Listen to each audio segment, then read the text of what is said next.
Thank you, Hassan, for the kind introduction, and thank you all very much for having me here today. You know, one of my favorite stories to tell before a new audience comes from an advanced manufacturing facility in my district back in Massachusetts that it turns out made some of the optical devices, the sights that we used on our weapons in Iraq. I had no idea when I was a Marine that these were made in a factory right where I grew up.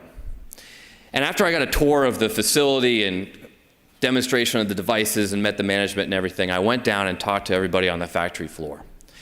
And I said to them, you can ask any question you want, any question. But there was silence in the room like this. And I said, look, my job is to take tough questions. I'm a United States Congressman. I take tough questions all the time. You can even ask difficult questions. I'll answer anything you want. And there was still silence. And then some woman in the very back raised her hand and she said, who are you?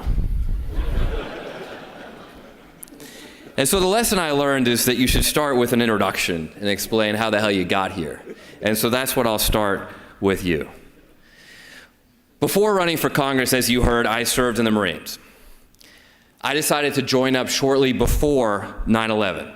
So I didn't know that we were going into a war, didn't know that I'd be in the first company of Marines into Baghdad, or that I'd go back 4 times to try to get it right. Nor did I realize that when I was there, so much of our work, our very lives, depended on the work that all of you do. It's hard to say that without sounding like I'm pandering a bit, but you know, the single biggest source of air support for us on the ground in the infantry in Iraq was the F-18 Super Hornet.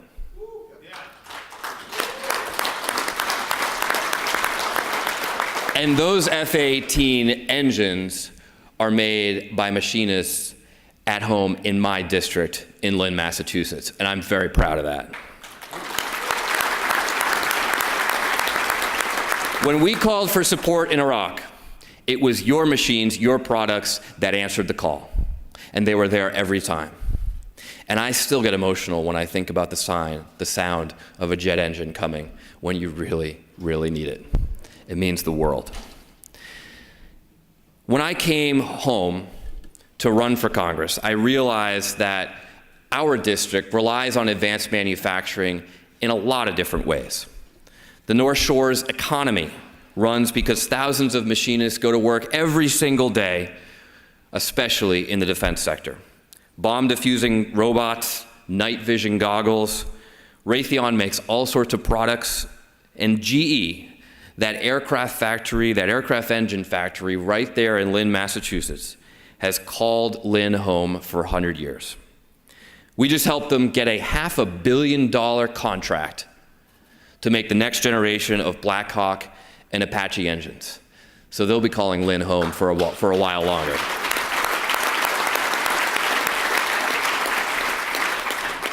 But I understand that a lot of people, when I talk to them back at home at that manufacturing facility and others in Massachusetts, a lot of people are frustrated with Washington.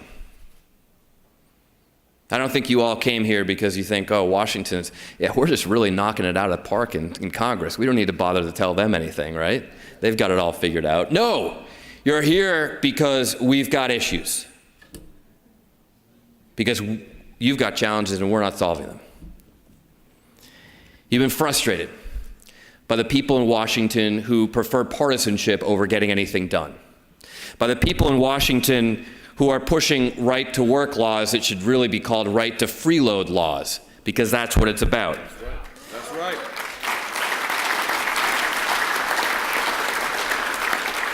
By the lack of a fundamental investment in American manufacturing, in American workers, and in American infrastructure, which administration after administration we continually fail to deliver.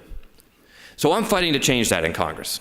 As a member of the Armed Services Committee and Vice Chair of the Budget Committee, I've been working to raise the arbitrary budget caps for fiscal year 2020 and 2021. Raising those caps is not only an investment in our economy, It's an investment in jobs. It's an investment in all of you, and it's making sure that America remains safe and secure at home and around the globe. We've seen a new great power competition. We talk about this a lot on the Armed Services Committee between America and Russia and China. If you think about it, it's the first time since before World War II that we have two great powers in the world that are a threat to our security. The first time. It was Germany and Japan back in the 1930s. This is the first time it's happened since. I'm with you. I'm with you in our effort to train Americans for the changing economy, because the hard truth is that the old jobs aren't all coming back. The coal mines are on their way out. But we must create and win the new jobs of the economic future before they go to China, because China's trying to steal them every single day. I'm with you in the push to build the next generation of infrastructure. And not just highways, but high-speed rail and high-speed internet. Because if you live in a small town that's a 3-hour drive from the nearest job, you should be able to get there in 30 minutes and come home at the end of the day to have dinner with your kids. And I'm with you in an effort to build an education system that doesn't cripple young Americans with huge tuition bills, but that empowers young Americans to succeed, whether they go to college or not. My daughter's only 6 months old, so she's not saying too much to me yet. And I don't know if she wants to go to college, build the college, or defend the college. But I know one thing. All three of those are critical to winning our future. And I'm going to be proud of her no matter which one she chooses, and America should be proud of her too. Great.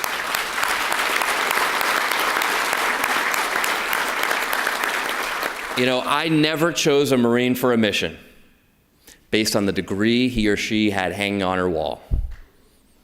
And they didn't choose to follow me because of the degrees I had hanging on mine. So free college is a good aspiration, but my first priority is building a vocational education system full of apprenticeships, because that's actually where the jobs are right now. That's what we need in the new economy. And what we need is a skills guarantee for Americans to win the jobs of the future, not a jobs guarantee or a handout so that people don't have to work at all. I believe Americans want to work, and you prove that every day. So to be with you on these things has sometimes meant standing up to my own party. I'm somewhat known for that, in fact. Timmy's with me on some of these things. But I'll give you an example. A few years ago, I supported a pipeline project in my district. And a lot of folks in my own party, a lot of folks in Massachusetts were against it.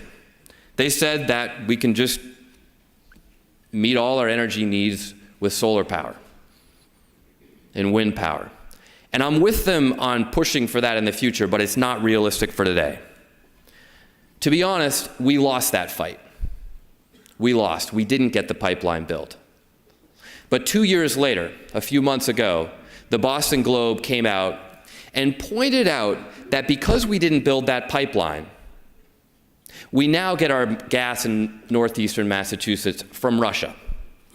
From Russia coming right into the port of Boston, which feeds the Russian economy, creates jobs for Russian machinists, and oh, by the way, has caused far more environmental damage in the Russian Arctic than would ever have happened in Massachusetts. So my point is that we need to make some hard choices as we look to the future. We do need to embrace the future of energy. And the future of energy is actually not gas, but fusion. And I'm going to talk about that for just a minute, because I suspect I'm probably the only person today who comes here and talks about fusion power. This is what powers the sun. It's what will power the world, the entire world, from the moment it is perfected to eternity. It's not something people talk about a lot, but if you spend some time at MIT, they'll tell you that it's only about 2 decades away. And so we have a simple choice. We have a simple choice with fusion power and a lot of other technologies like that. Either China will develop it or we will. That's the choice. And I want American machinists to build those reactors. I want American workers selling them, and I want Americans maintaining them around the globe. And that is something that Democrats and Republicans should all agree on. I believe we have a historic moment in the 2020 election to choose a country further divided or a country that actually comes back together. And I think you know which side I'm on. I know how to bring Americans together because that's exactly what I had to do in Iraq. The hardest job I've ever had in my life was bringing together a remarkably diverse platoon of Marines from all over this country with different religious backgrounds, different political backgrounds. But we all got united in a common mission to serve our country. That's what this is all about. Now, sometimes that puts me at odds with some of the more extreme and partisan parts of my party. And to be honest, the hard truth is that sometimes members of the unions left our party, 2016. We don't like to talk about that.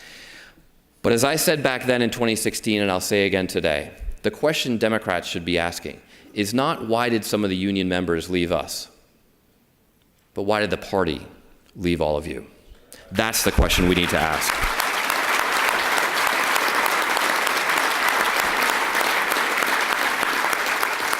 So if there's one thing you need to know about me, is that I believe in this country. I'm a patriot. I'm here because I'm a proud American. For all our challenges, I believe in this country, and I know you do too.